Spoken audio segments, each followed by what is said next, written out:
Hello and welcome to a Smurd video, and I do love an origin story.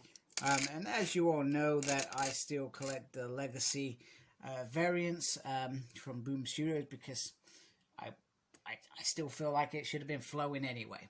So I still collect them, but that always comes before my subscription. So sometimes I get the opportunity to show this earlier than I usually would, waiting for my subscription. But this is Mighty Morphin issue 10. And like I said, it is pretty much an origin. I say origin story. So leading up to all these things, we've had in the background a few pages around the Eltons, and specifically around Soft Ram, Zordon, and the other dude who I can't remember. Terrible with names, unless it's the Power Rangers. And this is written by Ryan Parrott, illustrated by Dan Morale, colored by Raul and Jose, and Ed, as always, is on the letters. So the issue begins with the Guardian being stressed, should we say, because the council are still debating what to do around the Zeo Crystal, and they're not getting any further to make a decision. They're still debating, very much debating, and pretty much it's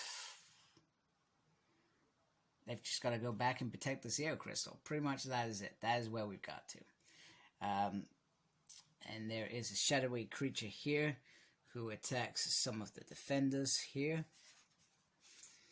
And he wants to find everything out about the Zeo Crystal. And I'm going to bite my tongue right now because this creature looks very familiar. And he almost, after taking out lots of minions, gets to the Zeo Crystal. But he is interrupted by the Guardian and Zordon. And meanwhile, there is a missing party from this trio. That missing party we've already seen is, and just so I'm clear, spoiler alert. And all of this issue is spoiler alert. So if you don't want me to spoil this issue, now's the time to stop watching. But we know that that other party is the master of the Imperials. We found that out in Power Rangers, the other series that's running alongside this. So he's conveniently missing. So there is a hefty battle. This creature gloats that he's going to kill Zordon, and he's going to get this bounty on Zorvra's Ram, whatever he's called, head. And it is a pretty cool battle. I do enjoy this battle, and this battle leads, because he's fighting dirty, it leads to Zordon being stabbed, which automatically made me think of Boy's Eye stabbing Elektra. Automatically, even though it's different angles, but it automatically reminded me of that.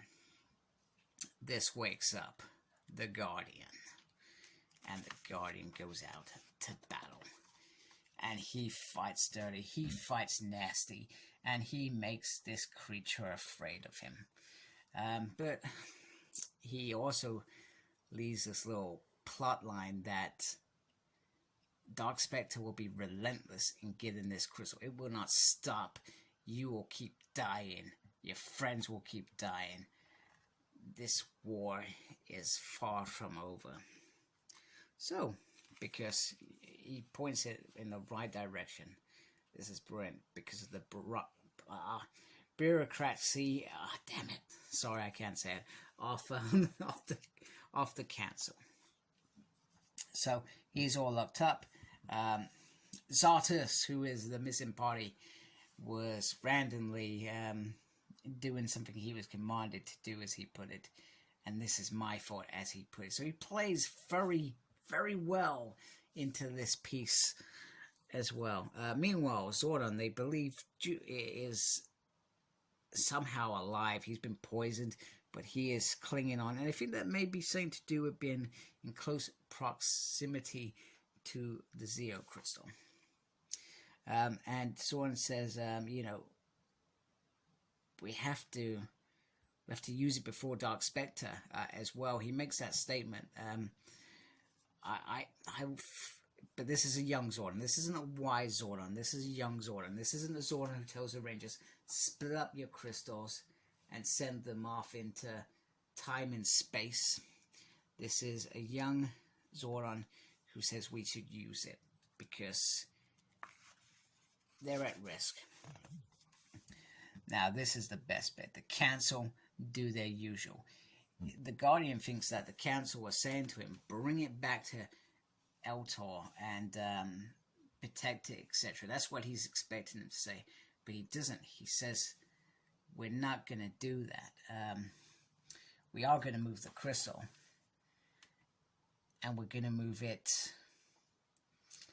around because it's far too dangerous to come here. And this infuriates him because he's thinking, we should be protecting this on our home world. We have the strongest security. We have the best chance of stopping Dark Spectre from getting it. But they are not listening. And he is furious because he's got his friend Zorn who's barely alive. How many of the people down below have to die because you are too afraid, basically. You are too afraid. And he says, you serve as guardian at the pleasure of the Elder Guardians, the Council, sorry. And all sacrifices must be made for the greater good. Now, I feel like this is a moment that I can really rejoice because I feel like I've seen it coming for many, many issues, and I've said it for many, many issues. Now, we get to a point where he knows what he has to do. He has to take the crystal. It's the only thing he can do. However, the creature that casts a spell tries to warn him, this is your fate. I've casted a spell. Just don't do this. So, victory is within their grasp. May the power protect you. So, I believe this is Sartus saying this to his friend. And let's remember who put the spell on the Zeotris crystal. Who has plotted this? Who was mysteriously away for Zoran to get killed? Except Zoran didn't die. This is all brilliant. This is all Zartus' schemes. Planned. And I believe Zoran here realizes it. Well, I could be wrong. It could just be the light shining on it.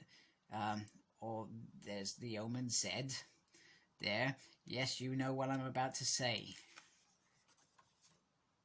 Enter Lord Zed. He's literally ripped to pieces. He's literally blown to pieces. You know, look at this. It's amazing. It's absolutely beautiful. Absolutely beautiful. And I like the fact that I saw that he becomes Zed. It makes perfect sense because, but it's also brilliant that he's been duped and there's this evil Eltar out there. Elton, whatever you want to call him, Zartus. He is the bad guy, and it gets worse from here because Zartus was obviously expecting him to be dead. Is dead. He will suffer for. Yeah, no, but he calls out Zordon, but Zordon's not there as far as I'm aware. This is Zartus, as far as I'm aware, and Zartus kills the guards, so nobody knows that he is alive. And he says someone has been plotting against you from the very beginning, waiting for the right moment to remove you from power. Zartus. So this could be a whole jealousy thing going on here, because he wasn't chosen to be the Supreme Guardian, second in command, whereas he chose Zordon. You know, it could be a whole jealousy thing. It could be a whole thing for power, because let's remember, right now, in the timeline now, he is the Supreme Garden, so he gets what he wants. I guess the next thing that I'm looking forward to seeing is how does he become Zed now? And how does he know all the secrets that he's wanting to spill? So some of the other stuff that about the Imperial rules, etc. And I almost love the Zed-Zoran relationship even more. Mentor, student. It's like Obi-Wan Kenobi and Anakin Skywalker. It's that kind of dynamic, and it's brilliant. I guess the only thing that probably frustrates me, and it's a very silly minor thing, is just the fact that at the end of In Space, Zed becomes human rather than Tarian. Is that right? Probably not. Anyway, so but Zartus also says here the trap was meant to kill him and it failed. And you survived and you'll be stronger than before. I promise we will uncover the guilty party together. So he's going to plot against something that is going to lead him down the dark path where he becomes one of Dark Spectre's henchmen or leaders. Ram of Elta may have died today, but a new force of the galaxy was born. Wow. It's amazing. I really want to use this picture as my thumbnail for this video, but I'm going to not, because that will ruin the whole suspense. So, yes, damn it, I love this issue. It was brilliant. And, and once again, it's Ryan digging into these into these little moments, saying, I can use that how did Zed lose his face and create something amazing? You know, it's like what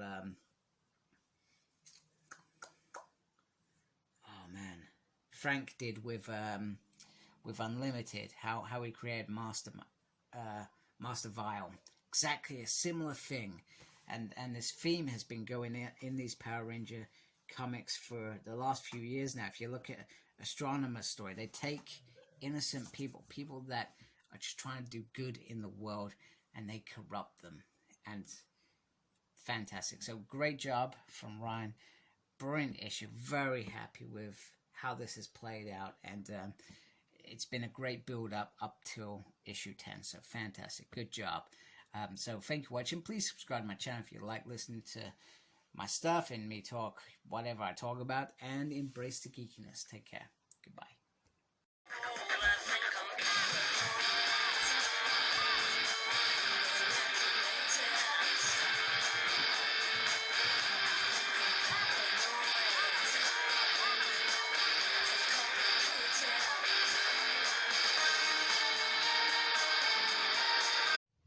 Please like, comment, and subscribe to my channel. Follow me on Instagram, Cyclops Smurd. I'm on Twitter at SmurdP. No idea what I'm doing there. I'm also got a page on Facebook, SmurdP. And embrace the geekiness. Thank you for watching. Take care. Goodbye.